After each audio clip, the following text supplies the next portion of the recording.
Occasionally, someone still gave him a coin, but none invited him to sup with them or share a downy bed. He sometimes stood at their windows, watching those tranquil scenes of hearth and home, and began to wish he could join them.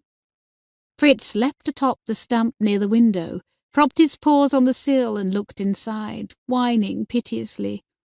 More murmurs of sympathy arose from the crowd. Then one day, as he stood weary and lonely on the corner, a kind old lady came and sat by him. Henrietta, now dressed in cape and grey wig as an elderly woman, stepped out the door. She sat on the stump, fed Fritz a treat and petted him. She shared a meal and a token of affection. She asked if he ever grew lonely, as she sometimes did. He swallowed his pride and admitted he did.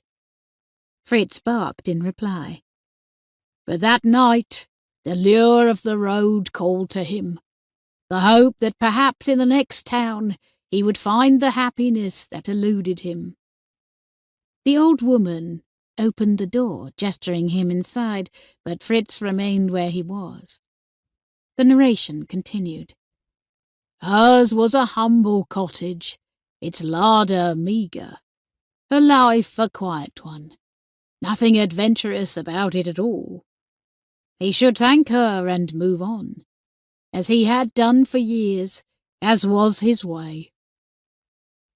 Mr. Victor paused for dramatic effect, then added, Instead, he took a deep breath and accepted her invitation. Fritz ran and leapt into Henrietta's arms, licking her face. A murmur of satisfaction swept through the crowd. And there he stayed.